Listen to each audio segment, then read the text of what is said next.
He's open. You've let Nathan Ake.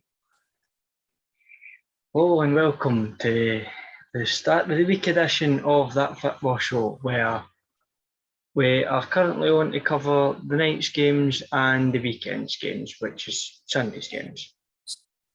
Well, Saturday and Sunday's games, but you know, you get it. Currently we're watching the not so fun Leeds United versus Manchester City game. 7-0. Liam's a Leeds United fan, and he's saying absolutely nothing. Yeah, I've got nothing to say, to be honest. Oh, wow, cool. It's pretty bad by Premier League standards, especially. I think it's like watching. I mean, it's not like it is watching the Leeds under-19 team play. I'm saying that that's like 20, so we'll say the under-21 team. It is literally the Man City first team versus under-21s, and it's annoying, to be honest, to say the least. It annoys me more by the fact that last season, when we did have our full team and we even went down to 10 men at the Etihad, we still won. And at home, we defended like fuck and didn't concede anything. And in this game, and I have seen people going about the injuries don't mean anything. It's just Bielsa. Especially Leeds fans, saying that this is just Bielsa and his tactics aren't very good. Don't support football or shouldn't be allowed to. If you can't see the similarities or, you know, the reaction of people being injured, key players, to the big losses, maybe we shouldn't have lost 7-0.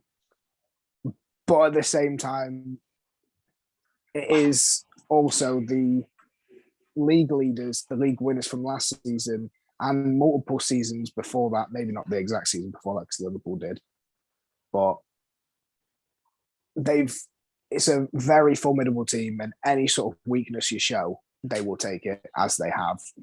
But I think this wouldn't be the same game if we had key players. Bamford last season scored the most goals for us. Dallas last season in centre mid scored 8 goals. This season, because he's been playing right back and scored 0. He's not the threat. He's not a key player. He's not helping out goal-wise. And then we haven't even got a striker to make up for the eight goals we're not scoring.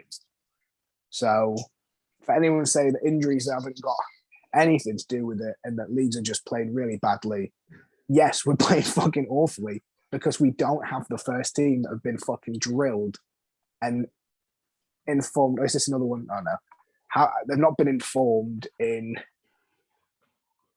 how to play under Bielsa because a lot of them are the youth players. It literally is. Oh, cool. We've got the ball. Go on. What do we do for there? I'm just going to stay silent. Yeah, he's in a box, and whoever that is, Ake has absolutely skied it.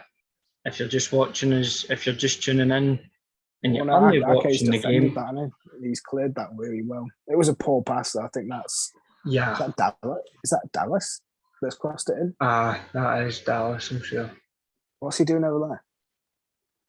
Mate, Harris. That's the thing. Harrison should be over there. If you have just tuned in and you're not watching the Leeds United game, it is currently Manchester City 7, Leeds United 0. I'm just glad that it's. I mean, I've still got 8 minutes left to swallow my words, but when Southampton played Man United, it was 9-0. So got a couple goal leeway before it becomes like, oh well, fuck. And then if they do end up scoring over 9, I can just say, well, the England's women's team scored 20, so it's not that bad. We just don't have anyone that can do anything in key positions. Yeah, don't get me wrong, Rafinha is great, but he's not a striker. He's a winger. and he scores the amount that a winger should be scoring. And scoring more, to be honest. But it's a very underwhelming performance for Leeds United tonight. yeah, it's poor. It's poor. It is not ideal. I bet you the chat cat guy. I don't think they will. I think a lot of pressure has been put on these youngsters, and a lot of pressure has been put on Bielsa as his team that he's been coaching for the past fucking 3 seasons or whatever it's been, 4 seasons, has the team that he's been coaching for that long and is put into, you know, top flight competitors. As in last season, we came, I think it was 7th, wasn't it? We came last season, and we played so well, and for us to just be beaten 7-0, it is not even, the game's not even finished yet, and they're still having opportunities. For us to be being beaten 7-0 during the game, you've got to feel some sort of pity that literally what he's teaching, or what that he's trying to teach and train and trying to show them, is not sinking in. But then again, he does play it is very intense. Bielsa plays ridiculously intense, and if you're off that by the tiniest bit, the entire system falls apart. It's like it comes down to your team's only as strong as your weakest link, and we're playing with children. And our holding midfielders, not fucking Phillips, who, you know, controversially, I'll say, is at the moment one of the best holding midfielders in the world. If you can name one better than him, or a few at least, I'll take that away. But right now, I'd say he is, and replaced it for Adam Forshaw, who has not played in any professional game in over 2 seasons, and he's been thrown straight into the Premier League. He's not the same. He can't do the same job, and Dan James and Strike can't do the same as Patrick Bamford. No, simple as that. Also, not having Cooper playing right back, centre backs, you know, centre mids like Shackleton at right back or Dallas at right back, is because we're out of players. Is you know, when it comes down to just being the depth of the squad with the injuries, it's really bad. We've not got Rodrigo, we've not got Bamford, we've not got Phillips. You know, we've not got Cooper, Cox out. You just haven't got luck. No. A lot of people, like, the difference is last season everyone were saying that Liverpool should have been Grealish on the floor again. Of course he is. Get up, you. Mate, it's not synchronized diving. Get the fuck up. Mate, I just don't like him. Not worth 100 million. Not a chance. No, he's definitely not. He was worth a few million, obviously, as a player. But it was definitely not worth 100 million. Harrison's just, I don't know if you've just seen that because you're a bit behind I am. Rafinha and Harrison have swapped sides now. And instead of, I think Harrison's trying to shut up. I think a lot of people are saying that since going to Leeds, Harrison is basically like the whole thing of, you're not good enough for us. Basically saying he's not good enough to play for City. And he's trying to show people that he is a good footballer. And the attempts they've had 27 attempts this game. It's the 86th minute 87th. And City have had 27 attempts. Leeds have had 4. That is bollocks, by the way. That is a bollocks performance. He has hardly touched them, and he has gone to the ground. What, the Fernandinho one? It didn't show the replay. It didn't show the replay. Bit dodgy, mate. Bit dodgy. I think it showed you him getting the ball, but it never showed you the tackle. That is very strange. This is the thing, like Harrison just then, Rafinha's on the opposite side, completely open. He's got himself into a good space to even have a shot, make a pass. He's got enough time to pick out a good pass. Harrison's taken the shot. He's been taking shots all night that he shouldn't have been doing because he wants the goal against his former club. He wants to be the one in the papers, before it being 7-0, when they were 1-0 down, being like, X-Man City player has brought it back. That's what he wants. And he's not picking out the key passes and playing the football that he should be playing. Kevin De Bruyne and Mahrez are wearing two different shades of that. It's the sweat, isn't it? They get darker with the sweat. Do they? Yeah. Have you not seen them? Happens with Chelsea tops as well. They'll have like. I just thought that was because they were sweaty bastards. Mate, Click, you're not doing well this season as well. Oh, for fuck's sake, man. That's going to land somewhere in fucking Hull, that one.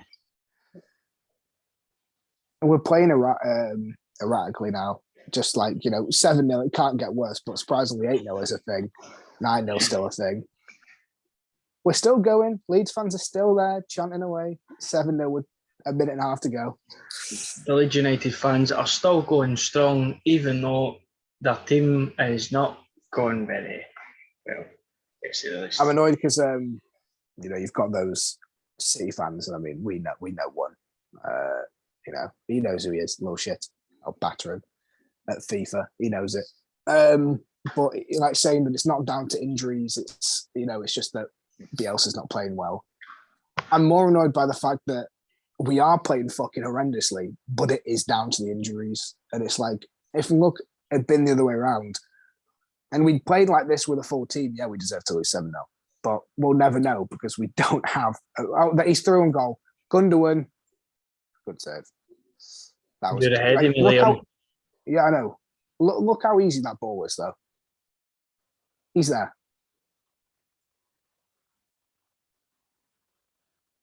I don't even know what formation they're playing. They're playing like a 4-2-2. They've got two holding. I know Clicks off back. I don't even know how this is playing now. There's always two midfielders back at a time.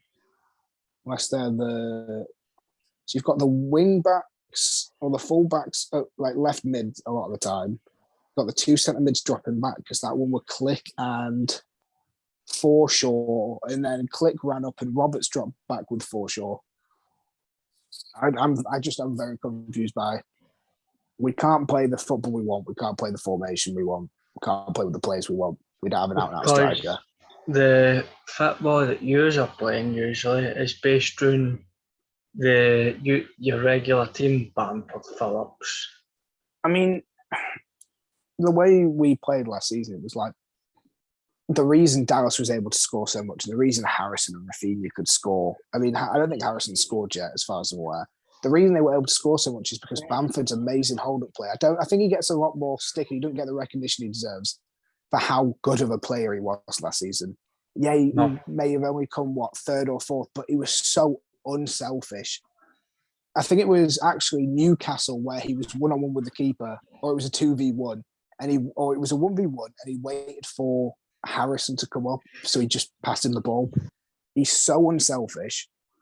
He can hold up the ball, he can pick a pass out, and then it just create space for other players to go and take shots and score.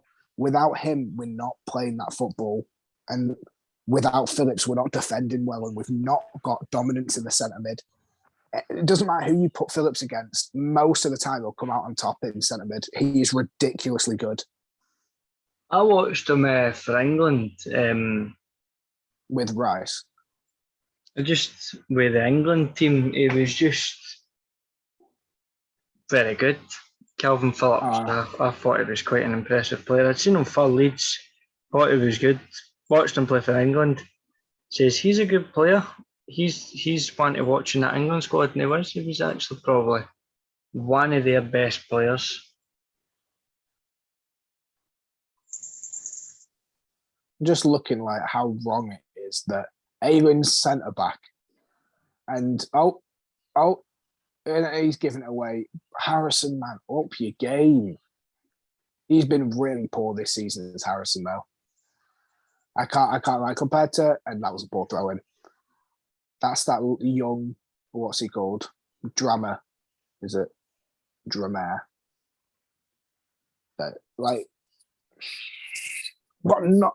There's just not a lot to say. Even the City fan. I don't know if it was like this before, but why is the stadium so empty?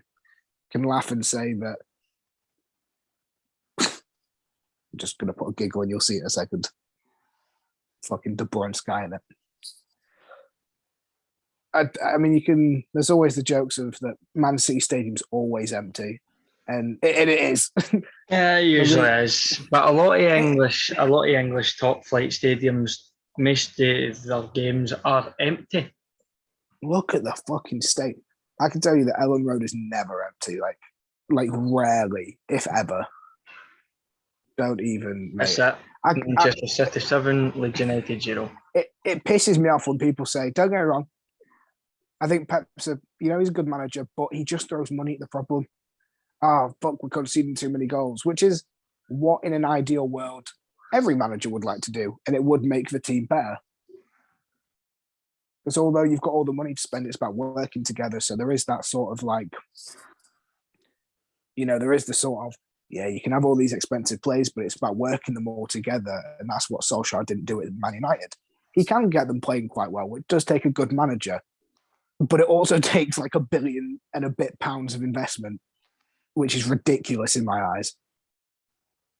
In the 35 players he's brought in over the season, or over the 5 seasons he's been there, he spent, I think it's over the precise stat, and I know it's 918 million and something pounds. Is it 980? 918 and a bit million pounds he spent over 35 players. I have looked and I've done some research on it beforehand, if you look it up as well. To put it in perspective, if Leeds were to sell all their players, the squad would be worth £249 million. Whereas if City sold their entire squad, it'd be worth £1,280 million, which is what, about £1,031 million, and give or take a few hundred thousands and thousands and stuff. But it's over £1 billion more that squad is worth, and that's with our full team. If we were to sell the team that we had on the field just then, we'd probably get about 50 million. That is a disgusting amount of money. I don't know how they get around financial fair play. I haven't looked into it, so I don't know. I know that there is ways that they can, and they obviously have. I mean, I'm hoping they've abided by these apparent rules, because I have no idea how they're able to spend so much fucking money. If he's spent in the 5 seasons he's been there, or it's coming up to 5 seasons, 980 million. That is almost, if that's close to £1 billion, that's nearly £200 million a season he spent. Which is, I don't know how financial fair play rules that, if I'm honest. And it just shows, how is it financially viable for any club to be like, you know what, £100 million for a player. Yeah, but it's the fact of they didn't even negotiate it, because it was obviously his thingy clause, wasn't it? It was his buyout clause, but his buyout clause was that, and they didn't even hesitate. They went, yeah, we'll do it. No hesitation. Yeah, 100 million. Yeah, it's fine. It was like a back thought for them. £100 million, which is fucking disgusting in my eyes. It is a fucking horrendous amount of money, because and I know there's the argument again. I mean, the only arguments I've had is from my one Man City friend. He's a supporter, and he does say that it's a lot of the complaints are, you're only complaining because you weren't bought out by a fucking multi-billionaire, and you're just having to feed on scraps. But he's not a supporter. He's a dick. I'm not. To be honest, I'm not. I wouldn't want a fucking Saudi Arabian prince, sheikh, whatever, come over and paying billions. Like, if it was on the table, I don't think many Leeds fans would. An Emirati. I like Radrizzani. He's not obviously able to put billions in. He's only worth like millions himself. He gets investments, but the point is that with the money we've got, we employ as many people as we can to make the team better. Bielsa has got the best out of Calvin Phillips, the best out of Bamford. Bamford was a £9.7 million player. Scored ridiculous amount last season. Was not far off the Golden Boot. I can't lie. Bearing in mind it was his first season in the Premier League against the likes of Harry Kane, who had a ridiculous season, Mo Salah, who arguably is the best player in the world right now. I think it was criminal the fact that they robbed that he was robbed of that Ballon d'Or. He was a far better player than Lionel Messi was.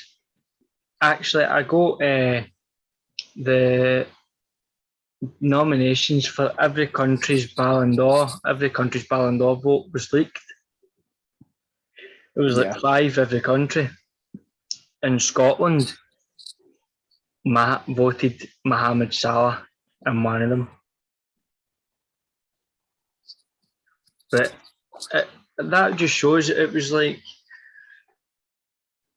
people can go and say, oh, Neymar was the greatest player in the world, they're voting for like 200 million, but he's just not a player. He's boring to watch. I don't like watching him. Lionel Messi. I'll put it out there. Fell away. If anyone ever, and I have had the comparison earlier, if anyone ever compares Rafinha at what was he? How much was Rafinha? Exactly. Google exact amount. The like specific amount that Rafinha cost Leeds.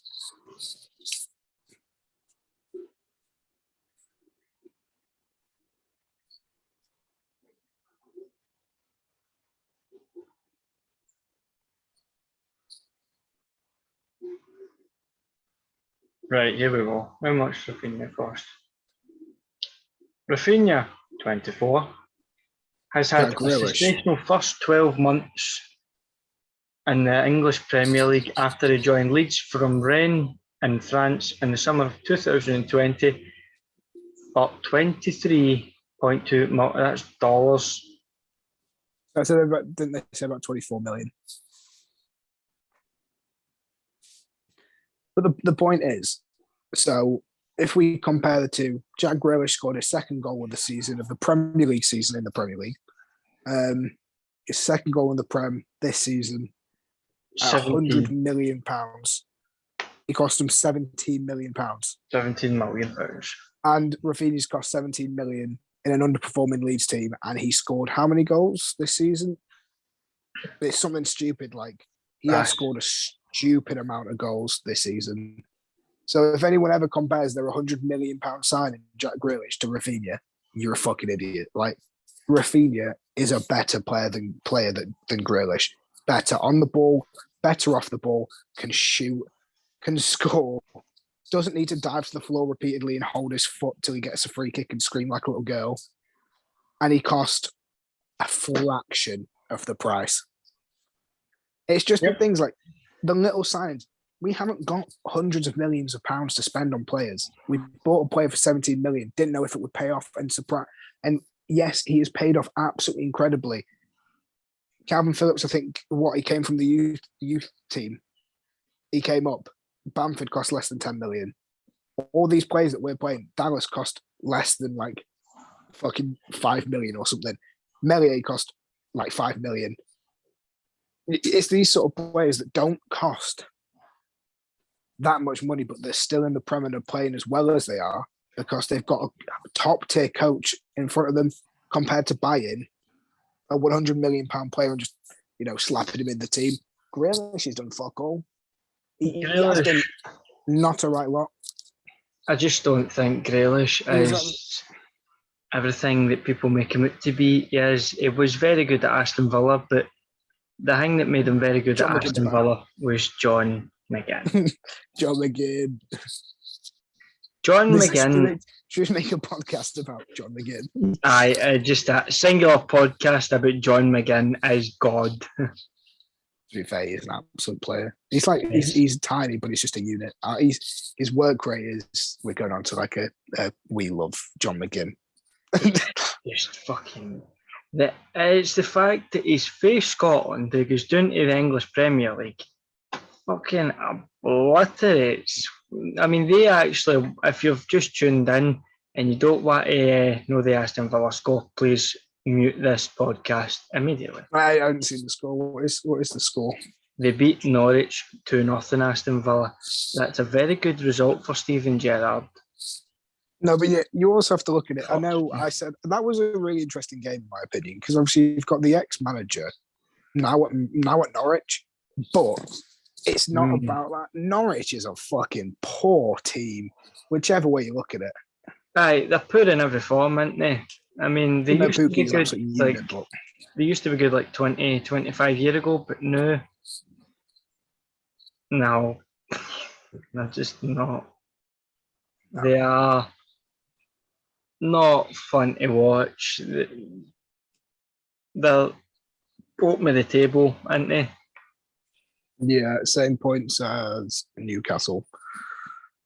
No, that's one. I think, to be honest, like, for example, right, if all the Man City fans now that are like thinking they're on top of the world because the amount of money that they can invest, you wait 5-10 years when Newcastle are fucking wiping your asses.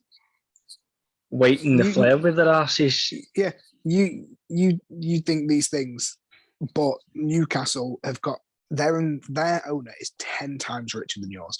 If you don't think that they're going to turn the league even worse than your owners have already made it from some dodgy dealings. Newcastle's new owner is worth over £300 billion. It's 320, I think. It's about £320 billion. 320 and Sheikh Mansour's worth 32 billion. So, quite a big difference.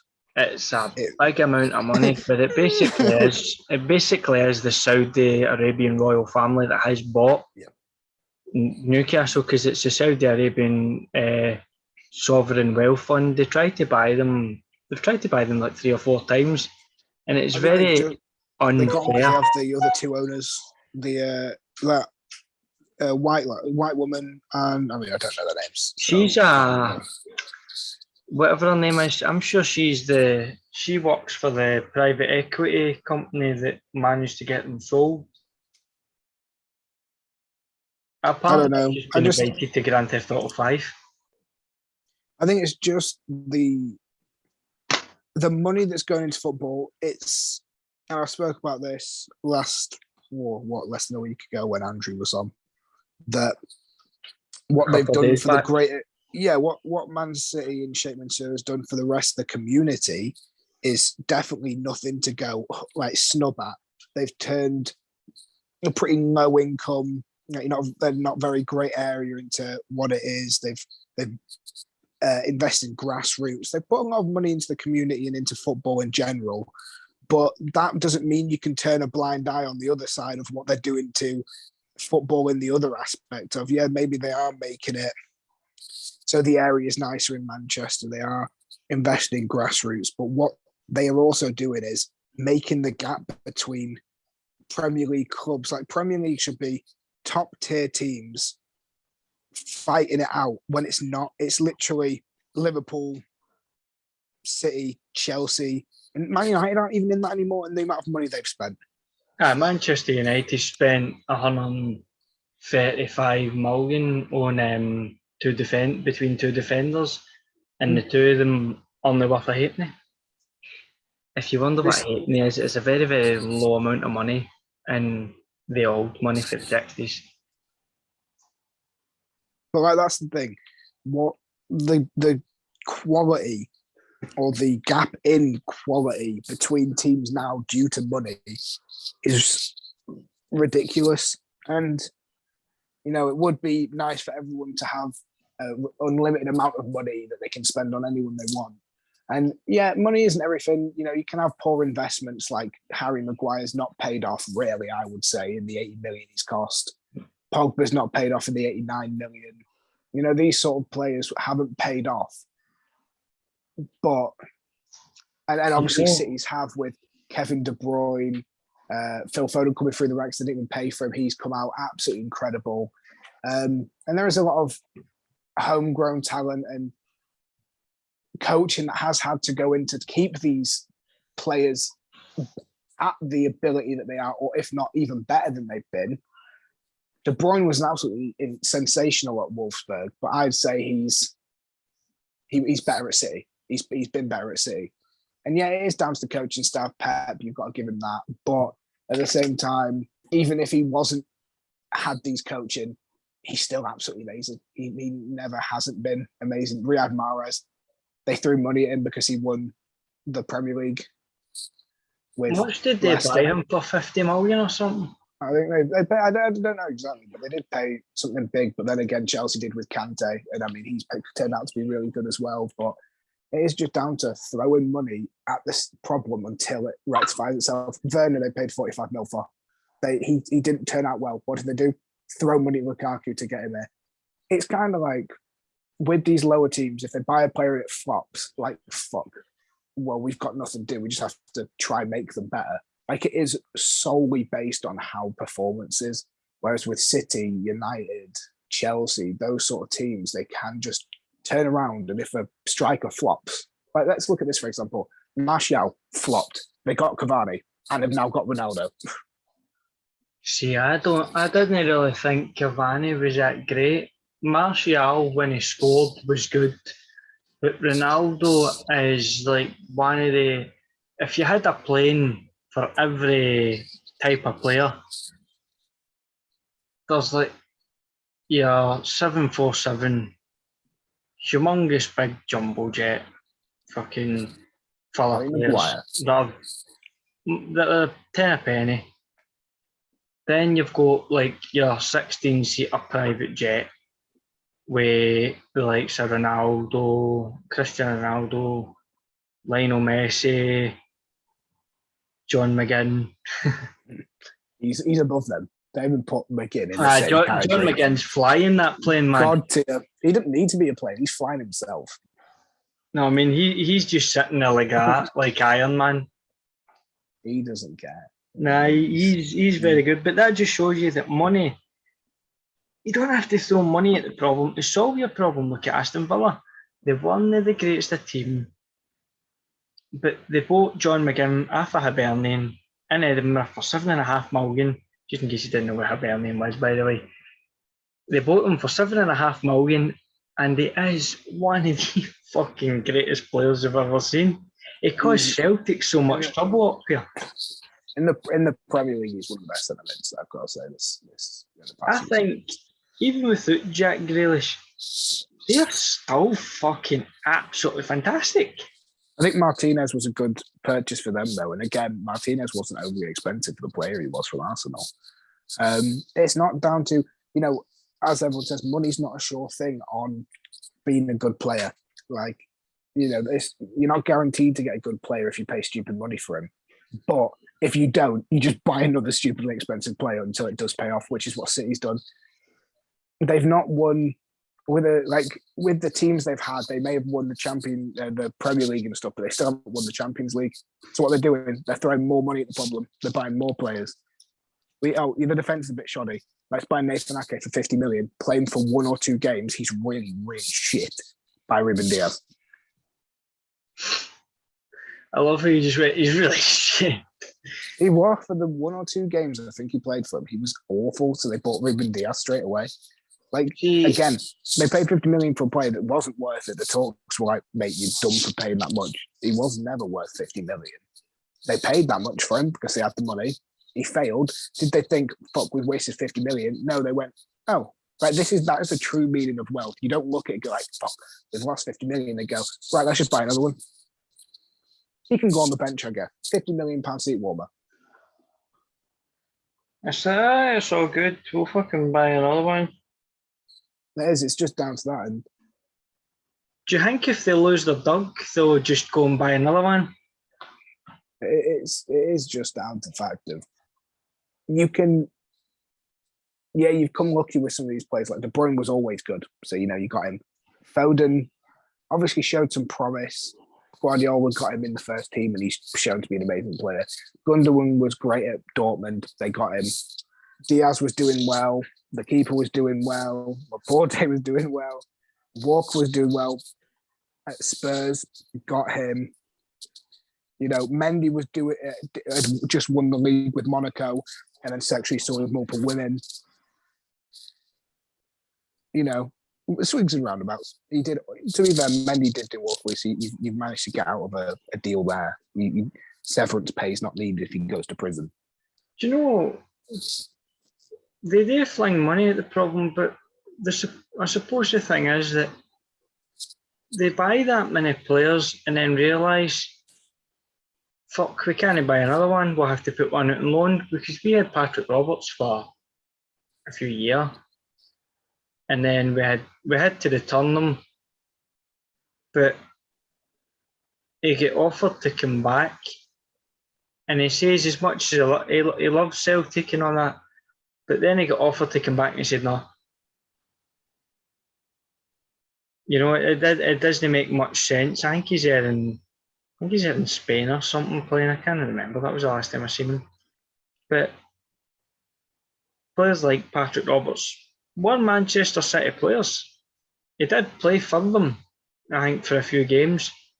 But then Pep Guardiola realised, what the fuck have we done? Because we drew them in the Champions League about 2016, and we drew with them. Then we drew them again. It was 3 each in the Etihad, and it was Patrick Roberts that scored first. But I think it's kind of ridiculous to say. I think it's ridiculous to say as well that youth players can't come good type thing, because don't know his exact name. I think it's in the Community Shield or the FA Cup.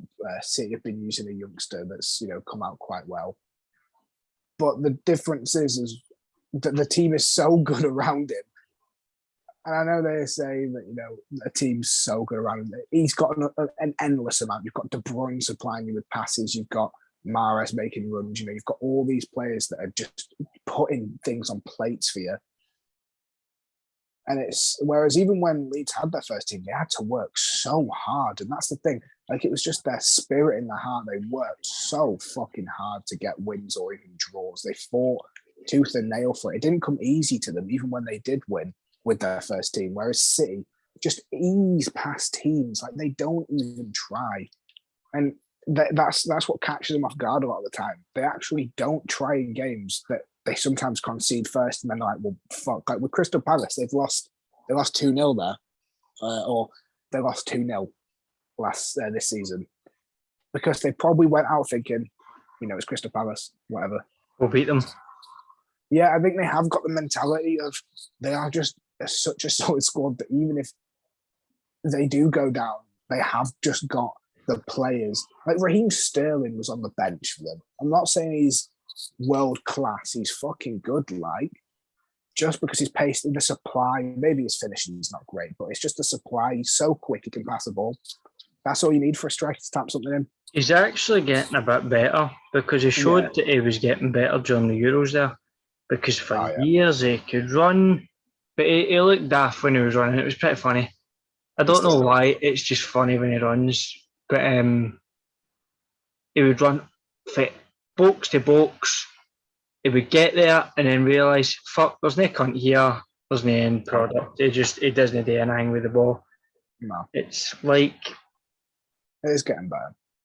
It is getting better, but it's like that film that's really, really good all the way through. And you're like, oh, this is really interesting. Then it gets to the end and it's just like, well, that was shite. Yeah. It's weird. It's a big team effort. Let's see. Yeah, they are a strong team. Not taking anything away. Not saying that the cost. I know a lot of people think that it's like an insult to say their team's worth that much and that's why they win. Well, you win that much. There is a resulting factor, which is you do win so much because you have spent that much. It's not really an insult. It's literally just the truth. You have spent so much on players that you should win. It's expected of you that if you are spending £100 million on a winger, you should be winning games. I think Kai Havertz did more. So the first season he was there, he was bought for 80 million, 90 million pounds or something. I think it was 100 something euros, 100 something million euros. So it was about 85 million pounds, let's say. He got bought for. He may not have done out in the season, but if you want to look at like worth a player, let's say, so all you need to do is for them to justify the price. Like you need them to do stuff that earns their money back. In my eyes, they beat Man City 1-0 in the Champions League final. He was worth, let's say, 80. He single-handedly, obviously, scoring the goal. You know, the defense did something by not conceding, but he scored the winning goal to win them Champions League, which wins 150 million pounds. Is that? Yeah, I think it wins about. I think it's about 150 million. Is it not 150 million winning the Premier League? Have a look. I think it's both. I might be getting them mixed up, but I don't think I am.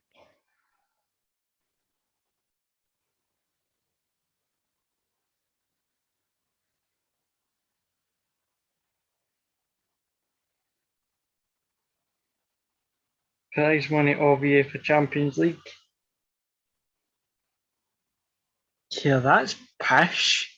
Is it 150 million? No. What? In addition to a potential 85.1 million euros, 85 million, is that it? Yeah, but is it an additional of? So what's the original? The tournament winners also stand to receive 3.5 million for qualifying for the Super Cup and another million if they win. It's the Super Cup. That's pish. If that's the European Super Cup. That's fucking wank. You know what I mean? It's pretty funny because I'm sure my great uncle says that the Brentford game when they were coming up there was a £150 million game. The playoff final makes something like £300 million. Like it's ridiculous how much playoff. If you win the playoff final, you earn way more than if you actually won the championship downright, like Leeds did. I mean, I'm not complaining because we can't play playoffs, so we wouldn't have got there anyway. If we were to go through to the Prem, it had to be by coming first. Like it had to be by getting there convincingly. And if we didn't do it like that, yeah, it's the playoffs we just can't play. So if we, you know, it would have been nice to go to playoffs and have all this money, but which is how Aston Villa went through and obviously had all this money put in. They're a very rich club as it was.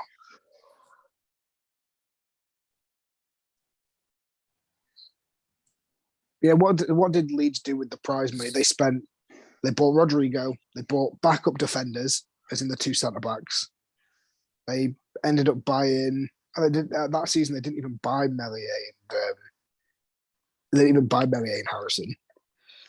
They bought Rafinha with that money.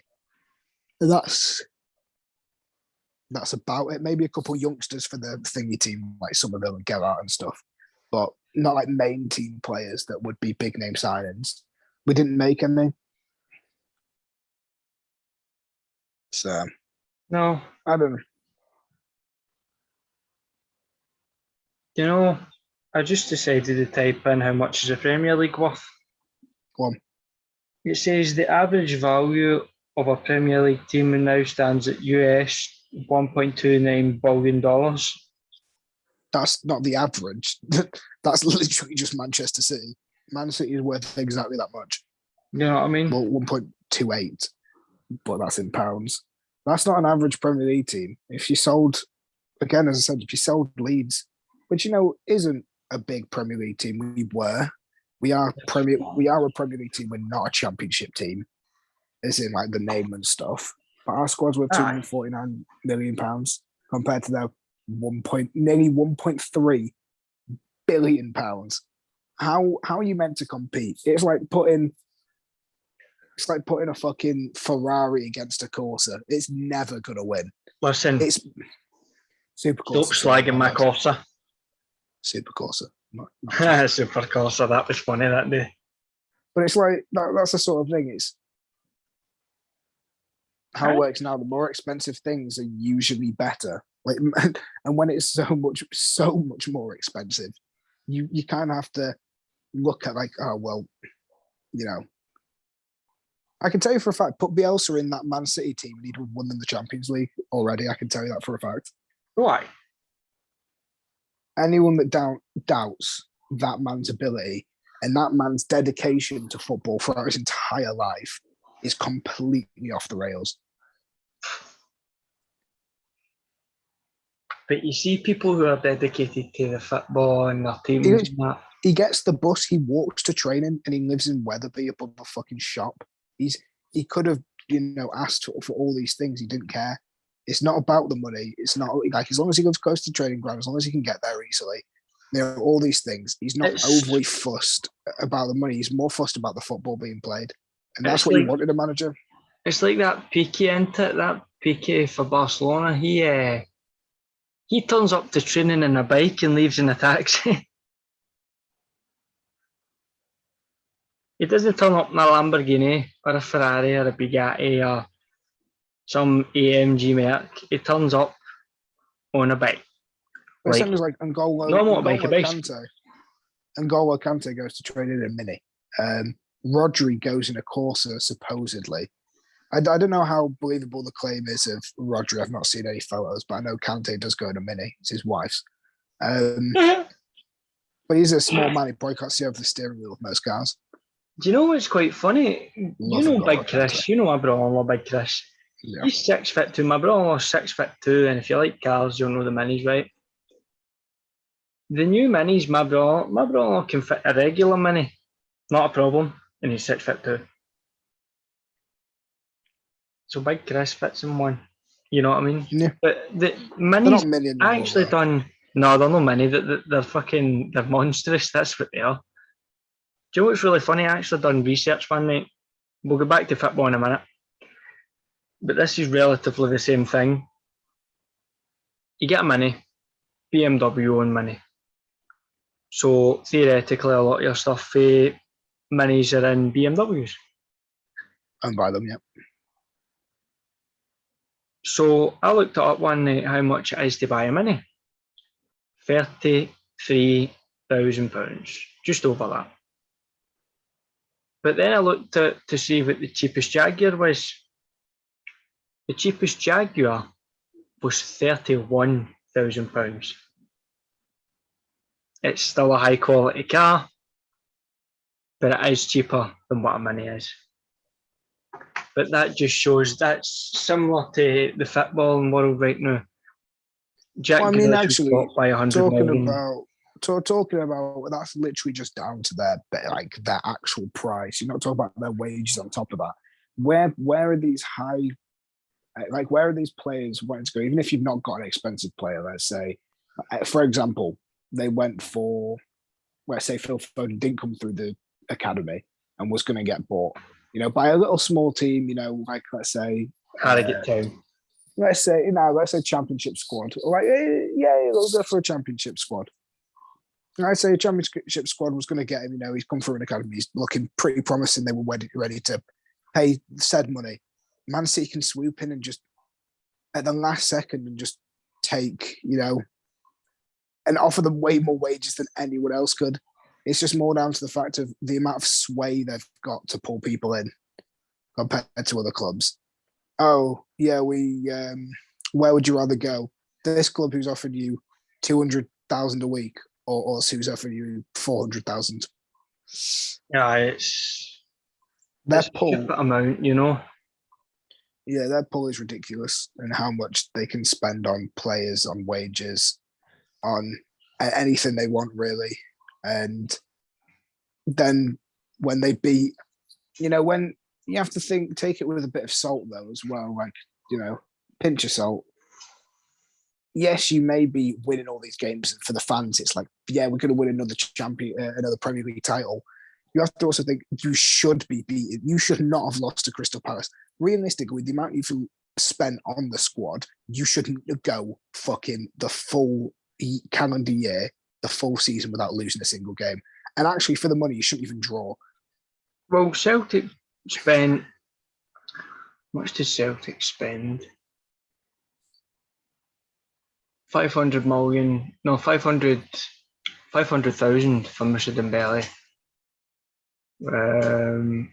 We didn't bring in many other players. I think we brought in Craig Gordon for about $1 million. We didn't really bring in many other players apart from that. And we won the treble first season. And Brendan Rodgers' first season, obviously. Boom. And it was just, we just breezed through everything. And that's when we were showing teams what Celtic were made of. A lot more than just shite. Well, people use Scottish team. I was going to say, what people use a derogatory term like, oh yeah, but you Scottish League. Why is that a thing? Like, it's the same as being like, the French league is a complete shambles because of PSG. It's quite close to that with the Premier League, for the fact of the gulf from, maybe it's not just one club compared to the rest, like PSG with the rest of the French league.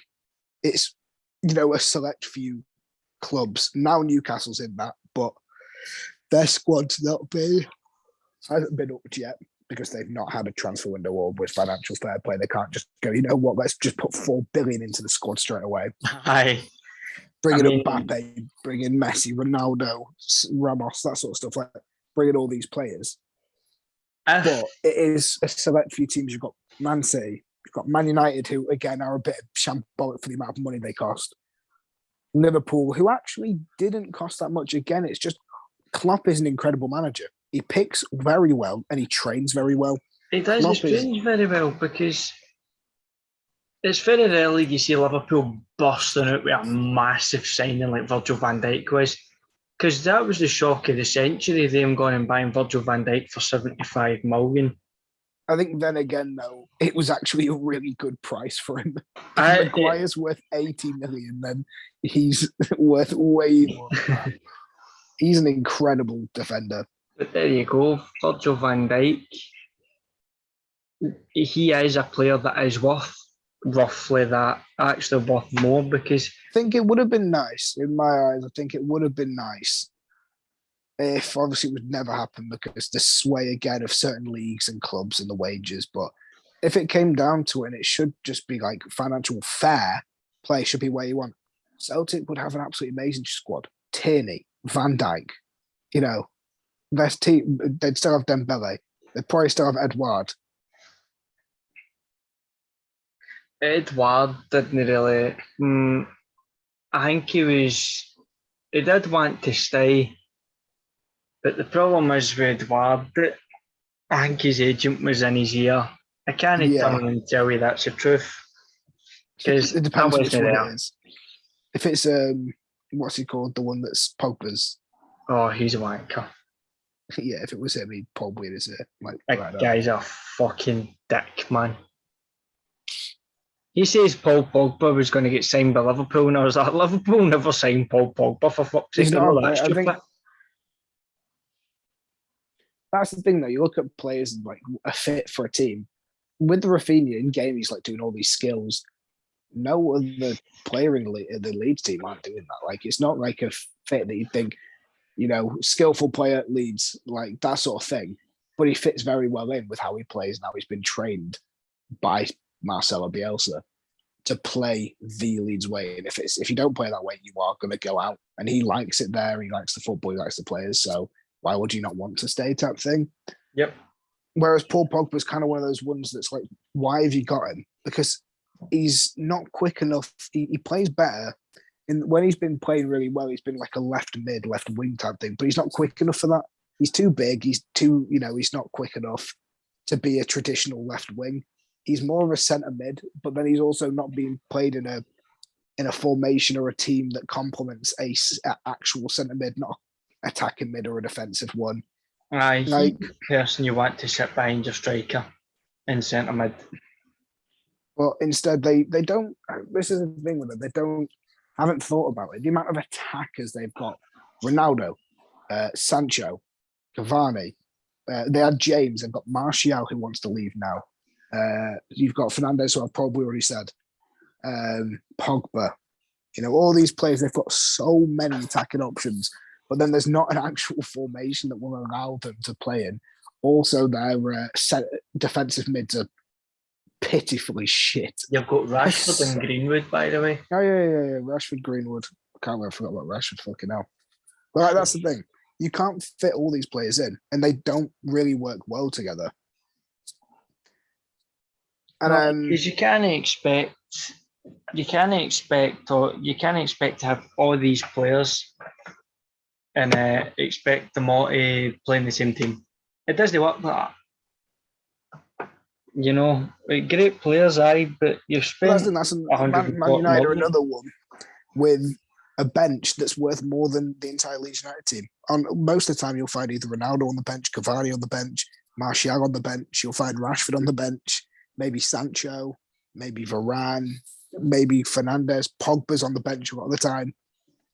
Like, I think that a lot of clubs like to waste their money. And it is unfortunate because they could have great teams. They could go and do great things, but they're getting beat off of fucking Crystal Palace. No offence to Crystal Palace, obviously. West Ham. Crystal Palace, I think under Vieira, they've been doing quite well.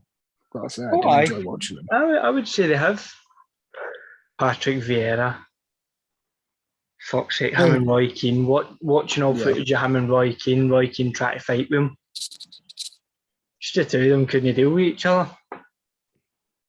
That's how football was. Now it's kind of a sort of, if you want to say it, tactical, tactical fouls, tactical dives type thing.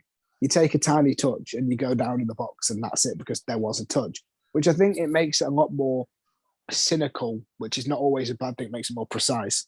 Because at the end of the day, what they also don't take into account is they do it based on the amount of, how big of a push it was, how big of a knock it was. It doesn't matter what the size of a knock is if you're off fucking Dan James's pace. If you so much as tap his foot when he's off that quick, he'll be going over. It's not a dive, he just will be. But then you've got the penalty against Leeds, the final one against Chelsea when we played Chelsea. Rudiger, who's a 6-foot-odd fucking massive defender, has been touched in the box, but because he knows it's in the box, he's gone down. You cannot tell me that amount of pressure on that size of a guy in the position he plays when he fucking because Rudiger's a good defender. He puts himself on the line repeatedly, takes absolute fucking limbs, and has no issue with it, but gets his foot tapped with the same momentum, with the same direction his foot's going. So it's not even touched him, and it's knocked him over, apparently. In case you wonder what that creaking was, that was my mother walking into my room and then walking back out again. Smooth. I might make some. At least she never made any noise. Anyway, unfortunately, this has been a very big rant of how much money has destroyed the concept of football and players do not play. I think actually, quick final note. I'll speak to my dad about it. And he was, he was not very grew up, but he enjoyed watching football back in the late 90s, early 2000s, Celtic with Larson, that sort of team. And the amount that the players are bought for compared to them, I think I love Larson, but he was never bought for a stupid amount, you know what I mean? £650,000. Well, back then, due to inflation, but that's even even in inflation, that's not a right lot in today's standards. With inflation, and you look at the way football's gone, and it's the way anything goes. As soon as money gets pumped into it, completely the economy completely booms and it fucking hugely inflates prices and stuff. And football now, with the money in it, they can be spending so much on footballers. But should they, is the question. Should they be spending? Because if you've now spent 100 million on Grealish, people who are better than Grealish, the teams will be pricing them higher than it. And it's just going to have an effect that everything just gets priced stupidly high due to the fact that one player got sold for this amount and their player's better. It's going to just keep inflating. And should they be paying that much? Probably not. I don't think, as the exact thing my dad said, no player is worth 100 million. No player is worth, like when I think I was on about Havertz, no player's worth 80 million. Pogba, no, he's not worth 890 or 80, But I think it's not that no player is worth that. It's more like players that are valued at that shouldn't be valued at it. Yeah, that's Virgil van Dijk is worth the 75. In fact, I think 75 million was a fucking steal. But then again, I think that 75 million is a lot in general. Like 75 million is a lot. Is a human worth that much? No footballer is worth 75 million. But in today's climate and how football is, 75 million is a steal for him. And when people are banning around money in football, they're like, oh, we only paid this amount. And you're thinking, in anything else, that's a ridiculous amount. And I am one of the people that's like, yeah, but that's just how football's going. I'm not too fussed. But then it's big teams that are able to push these massive. Because, like, if they wanted to sell Grealish now, they're going to want more than they've invested in him. They're going to want more than 100 million for him. Yep. You know what I mean? Like, it's a knock-on effect that players are just going to get inflated with price. It's going to get to a point that, like, clubs like Leeds, they haven't got these massive owners and not going to be able to compete. So, I know that's just the end of the run. I had to put a note on. Don't I? Right. That is all we have time for tonight. Do you think money is ruining the concept of football? Do let us know. This has been Adam Mackin and Liam Mackin. We're related in case you never noticed, Married. Aye, of course. We get married in the cathedral by the Clyde. Yeah, exactly. That's us. Thank you very much for watching. Good night.